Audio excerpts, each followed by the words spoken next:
Let's go ahead and jump right back to Jupyter Notebook where we left off last time. All right, here I am at the Jupyter Notebook. Last time we left off on if, elif, and else statements. Now we're going to go and quickly cover for loops and while loops. For loops allow you to iterate through a sequence. I'm going to make an object called seq for sequence and say it's 1, 2, 3, 4, 5. So it's just a list of numbers. And then I can use a for loop to perform or execute some block of code for every single item in that sequence. Meaning I can do something like this. For, and that's the keyword here, for item in, and then that object, that's a sequence, seq, perform or execute some block of code. In this case, that's going to be print item. And now I've been able to print the item for each element in that sequence. Something to note here is that this temporary variable name, item, can be whatever you want it to be. So for instance, I can go ahead and replace this with something like jelly, and it will still work. So for jelly, in sequence, or in seq, print jelly, and there you have it. It's the exact same thing. So you'll probably want to choose these words or temporary variable names carefully. Here, these are numbers, so a good choice might be something like num for number, and that way when I come back to this code at some later date, I can remember what I'm actually performing or doing here. Something to keep in mind is that this block of code that executes doesn't have to be actually related to the items inside of this sequence. You can do anything you want here. So I can say print hello, and that's just going to go and say, okay, for every element in here, I'm going to perform this action, meaning I'm just going to print hello 5 times. Now let's go ahead and show you how you can use a while loop to continually perform an action until some condition has been met. I'm going to go ahead and type I is equal to 1, and then say while I is less than 5, colon, and then I'm going to perform some block of code while this condition happens to be true. And I'm going to go ahead and say print I is, colon, curly brackets, and then use dot format to pass in I there.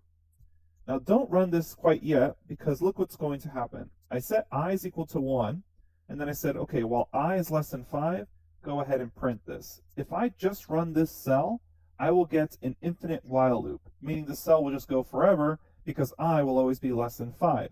If you happen to have a cell that's accidentally running forever, and you'll notice either by continually getting output or by having an asterisk here instead of a number for a very long time, what you should do is go to kernel and then click restart. In order to avoid this issue, I'm going to say I is equal to I plus 1. And now when I run this, I execute this block of code. So we start off with I is 1, which was the first value we gave it. Then we printed I is 1, and we added 1 to I. Then the while loop again checked, okay, is 2 less than 5? Well, that's true. So print I is 2, and then add 1 to it. Is 3 less than 5? Well, that's true. Print I is 3, add 1 to it. Is 4 less than 5? That's true. Print I is 4, add 1 to it. And then finally, is 5 less than 5? Well, that is not true. So I went ahead and just finished and broke out of that loop. And that's how a while loop works.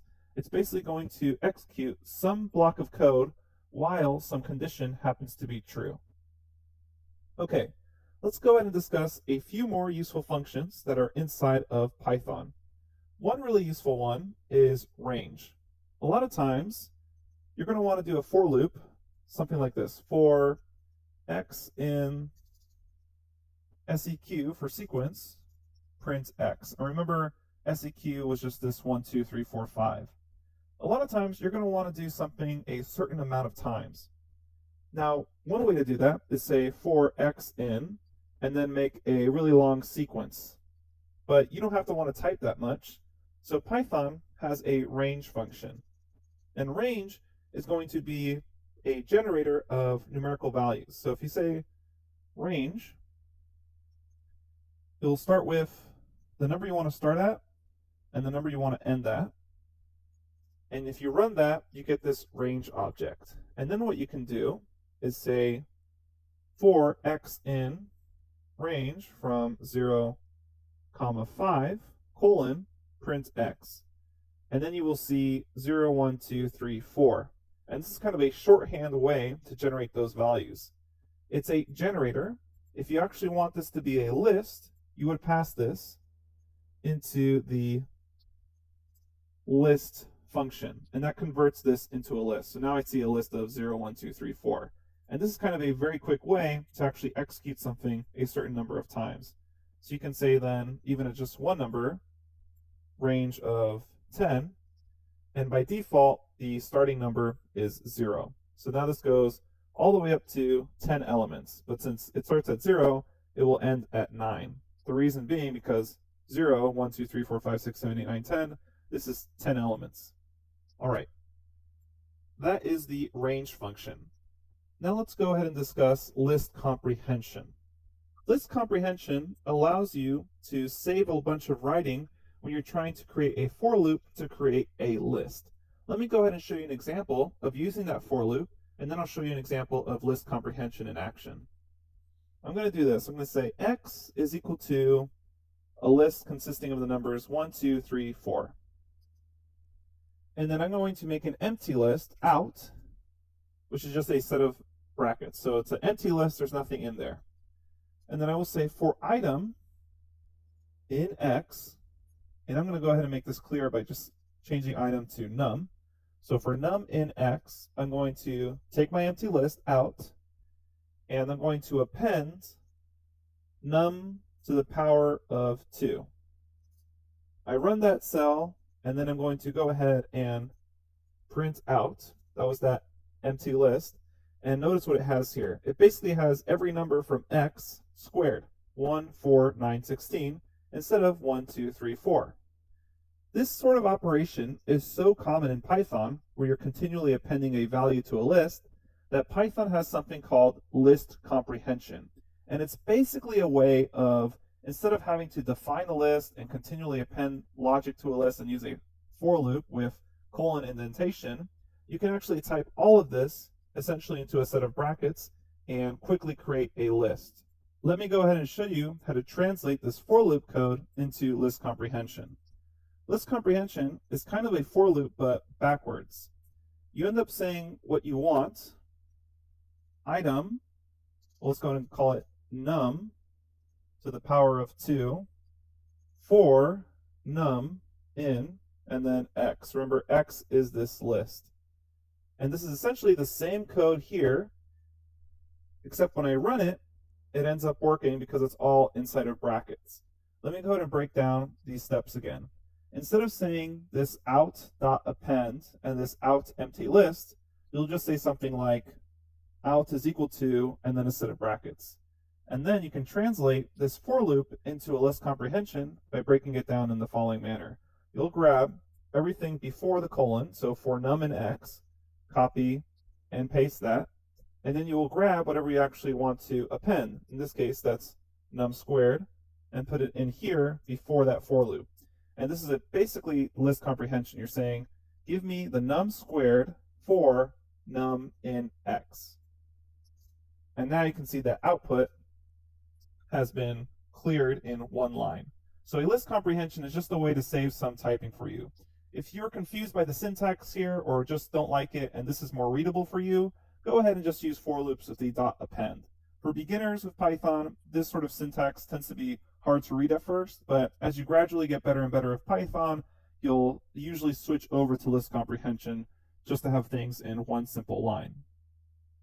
Okay, now let's go ahead and talk about functions.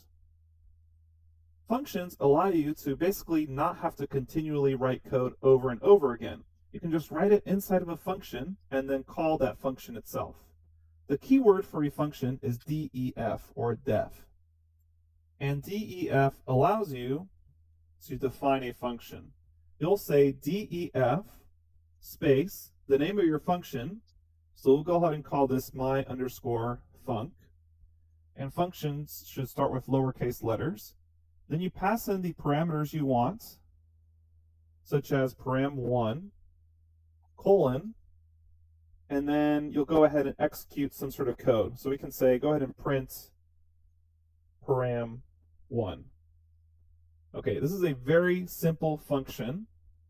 We just call now myfunc pass in the parameter, such as hello, and it will run and print the parameter. And that's my func.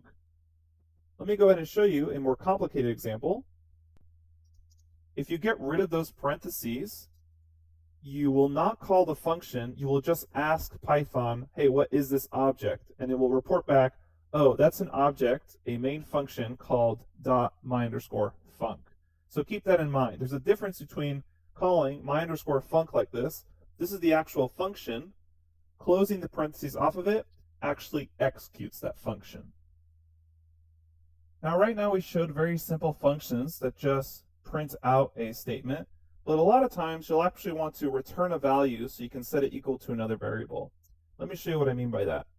We'll go ahead and say def and create a function called square that takes in some num, some number, colon, and then it will return that number. It won't just print out the result, it will return the square of that number. And you can use the keyword return in order to do that. So it will return num to the power of 2. And so then I can say output is equal to square of 2. And then when I go ahead and check what output is, it's 4. And that's the difference between printing something and returning something. When you return this, you're going to want to set it equal to some other variable. And that way you can call the result in that variable. Versus when you're printing something, you're just going to print a value but not actually return it or store it anywhere. Finally, something you should know about functions is that they can have documentation strings. You can add a documentation string to a function by putting in a set of triple enclosing quotes. And triple enclosing quotes basically allows you to put in a giant string over multiple lines. So we can say this is a doc string. And this is essentially just a really long comment. So this is like multi-line comments. Can go multiple lines. And we'll go ahead and say this function squares a number. So I run that. Now I have the documentation string inside square. If I just run square again, nothing is going to change. What will change is when I actually call the documentation string for more information about this function.